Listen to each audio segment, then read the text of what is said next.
பசங்களுக்கு school leave விட்டாலே நம்ம எங்கேயாவது போகலான்னு யோசிப்போம். ஆனால் ஹஸ்பண்டுக்கு வந்து வேலை அந்த டைம் தான் அதிகமாக இருக்கும். கிடைக்கிற டைமில் டக்குன்னு போகணும் அப்படின்ட்டு நாங்கள் அவங்க எப்போ லீவுன்னு சொல்கிறாங்களோ அந்த டைமை யூஸ் பண்ணிவிட்டு டக்குன்னு போயிட்டு வந்துடுவோம். அப்படி தான் லாஸ்ட்டாக பார்த்தீங்க அப்படின்னா கொடைக்கானல் போயிருந்தோம்.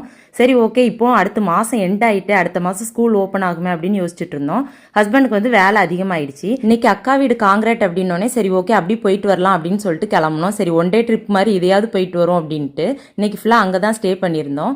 ரிட்டர்ன் வரும்போது அக்கா பசங்க வந்து வீட்டுக்கு வரஞ்சித்தி அப்படின்னாங்க. ஓகே அப்படின்ட்டு அவங்கள அப்படியே கூட்டிட்டு வந்துட்டோம். வர வழியில் பார்த்தீங்க அப்படின்னா ஈவினிங் வந்து ஒரு ஃபங்க்ஷன் வீடு அப்படியே அட்டன் பண்ணிட்டு வந்துடலாம் அப்படின்ட்டு போனோம். ஃபர்ஸ்ட் டைமா ஒரு ஃபங்க்ஷன் வீட்டுக்கு வந்து சுடிதார் போட்டுட்டு போறேன். அப்போ வெயில் வந்து எவ்வளோ கொடரமா இருக்கும் அப்படின்னு பார்த்துக்கோங்க. அங்கே வந்து பசங்க எல்லாமே சூப்பராக டான்ஸ் ஆடிட்டு இருந்தாங்க. பார்க்கறதுக்கே கொஞ்சம் டைம் பாஸ் ஆச்சு. அதுக்கப்புறம் சின்ன பசங்களும் ஸ்டேஜில் வந்து டான்ஸ் ஆடினாங்க. பார்க்கறதுக்கு சூப்பராக இருந்துச்சு. அதையும் கொஞ்ச நேரம் பார்த்துட்டு அப்படியே சாப்பிட்டுட்டு அங்கேருந்து கிளம்பிட்டோம். இன்னைக்கு டே இப்படி தான் போச்சு. வீடியோ பிடிச்சிருக்குன்னு நினைக்கிறேன். வீடியோ பிடிச்சா லைக் பண்ணுங்க. அடுத்த ஒரு சூப்பரான வீடியோவில் பார்க்கலாம்.